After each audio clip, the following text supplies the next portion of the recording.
আসসালামু আলাইকুম everyone, welcome to Aliya cooking lifestyle চ্যানেলে সবাইকে স্বাগত জানিয়ে আজকের ভিডিওটি শুরু করছি। তোমরা সবাই কেমন আছো? আশা করি সবাই ভালো আছো। আমিও ভালো আছি আল্লাহর রহমতে। তো আজকে তোমাদেরকে সেই ভাইরাল ডিম আলুর রেসিপি তোমাদের সঙ্গে শেয়ার করব। তো তোমরা দেখতেই থাকো, কতটা লোভনীয় হয়েছে দেখতেই পাচ্ছ। তো তোমরাও একটা একবার হলেও ট্রাই করে দেখবে। আর ভিডিওর প্রথমে একটা লাইক দিয়ে ভিডিওটি কন্টিনিউ করবে বন্ধুরা, প্লিজ। তো দেরি না করে শুরু করা যাক। তো এখানে আমি গ্যাসে কড়াই বসিয়ে দিয়েছি, কড়াইটা গরম হয়েছে, আমি সরিষার তেল দিয়ে দিলাম। তো এইখানে আমি আগে থেকে আলুগুলোকে কুটে আমি ধুয়ে পানিটা ছেঁকে আমি রেখে দিয়েছিলাম। এবার আলুগুলোকে আমি ভালো করে ভেজে নেব, ভাজতে ভাজতে সেদ্ধ হয়ে আসবে। তো আমি ভাজতেই থাকবো, যতক্ষণ না সেদ্ধ হচ্ছে ততক্ষণ আমি ভাজতেই থাকবো। তো প্রিয় বন্ধুরা, আমার ভিডিওটি যারা দেখছো প্রথমে একটা লাইক দিয়ে ভিডিওটি ফুল ওয়াচ করবে বন্ধুরা। আর আমার ভিডিও যদি ভালো লেগে থাকে লাইক কমেন্ট সাবস্ক্রাইব করে পাশে থাকবে। তো একটু লবণ দিয়ে দিলাম, লবণ দিয়ে আমি একটু ভালো করে ভেজে নেব। তো তোমরা দেখতে থাকো। আর দেশ ও দেশের বাইরে যারা ভিডিওটি দেখছো তাদেরকে অসংখ্য ধন্যবাদ, অনেক অনেক ভালোবাসা আমার ভিডিওটি দেখার জন্য। তো আলুগুলো দেখতে পাচ্ছ আমি ভেজে নিচ্ছি, নেড়ে চেড়ে এভাবে ভেজে নিয়ে আমার ভাজা হয়ে গেছে। তুলে নিলাম, আমি এক এক করে তুলে নেব। আর তোমাদের যদি ভিডিও ভালো লেগে থাকে অবশ্যই আমার পাশে থাকবে। আর চ্যানেলে যদি নতুন হয়ে থাকো চ্যানেলটি সাবস্ক্রাইব করে পাশে থাকবে বন্ধুরা। তো আলুটা সেদ্ধ হয়ে গেছে, ভাজতে ভাজতে এভাবে সেদ্ধ হয়ে যাবে। তোমরাও এইভাবে ভেজে নিয়ে রান্না করবে। তো আমার ভাজা হয়ে গেছে, আমি তুলে নিচ্ছি, দেখতে পাচ্ছ।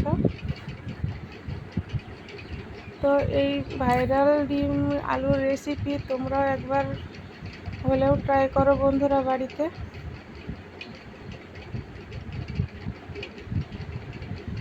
আর ভিডিওটি যে যেখান থেকে দেখছো তাদেরকে অসংখ্য ধন্যবাদ। তো আলুগুলো আমি সব তুলে নিয়েছি দেখতে পাচ্ছ। তো কড়াইতে আমি তেল দিয়ে দিলাম আর একটু। তো আমি আবার ডিমগুলোকে আমি কেটে রেখে দিয়েছিলাম, আমি এবার ভেজে নেব। বেশি খুব লাল করে ভাজা যাবে না, হালকা একটু ভেজে নেব।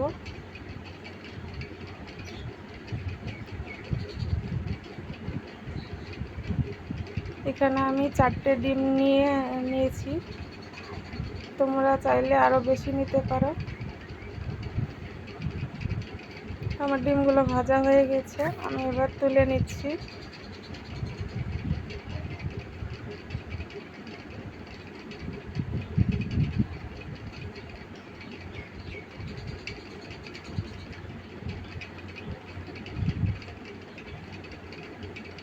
আমার ডিমগুলো ভাজা হয়ে গেল, আমি ডিমগুলোকে এবার তুলে নিলাম। এবার আমি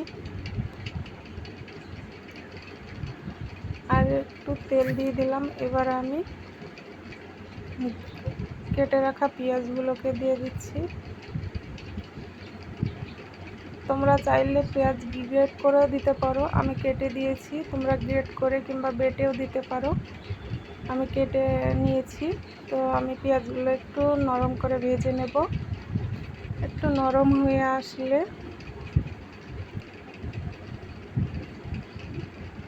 আমি কিছুটা কালো জিরা দিয়ে দিলাম। কালো জিরাটা দিলে একটু দেখতে সুন্দর লাগে, ফ্লেভারটাও ভালো আসে। এখানে আমি মশলা বাটা, লবণ, ধনিয়া গুঁড়ো, লঙ্কা গুঁড়ো, হলুদ, আমি সব কিছু আমি দিয়ে মশলাটাকে ভালো করে কষিয়ে নেব।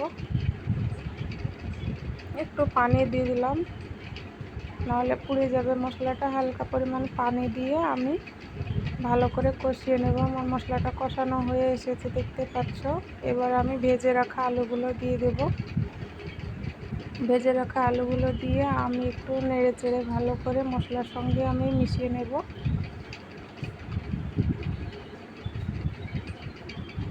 তো দেখতে পাচ্ছ মশলাটা কষানো হয়েছে আর কতটা কালার হয়েছে দেখতে পাচ্ছ। তো তোমরাও এইভাবে বাসায় ট্রাই করবে।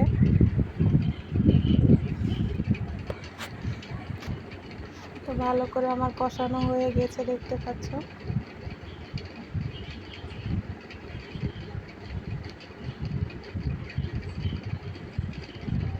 তো এবার আমি ভালো করে আমার কষানো হয়ে গেছে, এবার আমি নেড়ে চেড়ে নিয়েছি। এবার আমি পরিমাণ মতো আমি পানি দিয়ে দেব। তো আমি পরিমাণ মতো পানি দিয়ে দিয়েছি, বেশি পানি লাগবে না। আগে আলুটা ভাজার সময় সেদ্ধ হয়ে গেছে, তো বেশি পানি লাগবে না, পরিমাণ মতো দিয়ে দিলাম। তো এবার ভেজে রাখা ডিমগুলোকে দিয়ে দিচ্ছি। ভেজে রাখা ডিমগুলোকে দিয়ে আমি কিছুক্ষণ এবার রান্না করে নেব। কিছুক্ষণ রান্না করে নিলে আমার রান্না রেডি। সে ভাইরাল ডিম আলুর ভাইরাল রেসিপি তোমরাও একবার হলেও ট্রাই করো। তো হয়ে এসেছে আমার, দেখতে পাচ্ছ কতটা সুন্দর হয়ে গেছে, কতটা কালার হয়েছে। আলুগুলোকে একবার পারফেক্ট সিদ্ধ হয়ে গেছে।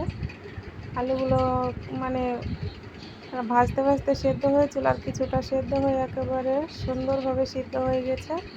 তো এখানে আমি ভাজা গুঁড়ো মশলা জিরা গুঁড়ো আমি দিয়ে দিলাম। তো এবার একটু নেড়ে চেড়ে হালকা হাতে আমি নেড়ে চেড়ে নেব, না হলে ডিমের কুসুমগুলো ছেড়ে যেতে পারে। তো এইভাবে আমি নেড়ে চেড়ে নিচ্ছি। তো দেখতে পাচ্ছ ডিমগুলো একেবারে কুসুমগুলো একটু ভেঙে যায়নি, সব গোটা গোটা হয়ে আছে। তো তোমরাও রান্না করে খাবে, আর বন্ধুরা কমেন্ট করে জানাবে কেমন হয়েছে। আমার রান্নাটা হয়ে গেছে দেখতে পাচ্ছ। তো এতক্ষণ ভিডিওটির সাথে যারা ছিল, যেসব বন্ধুরা, তাদেরকে অসংখ্য ধন্যবাদ, অনেক অনেক ভালোবাসা আমার পাশে থাকার।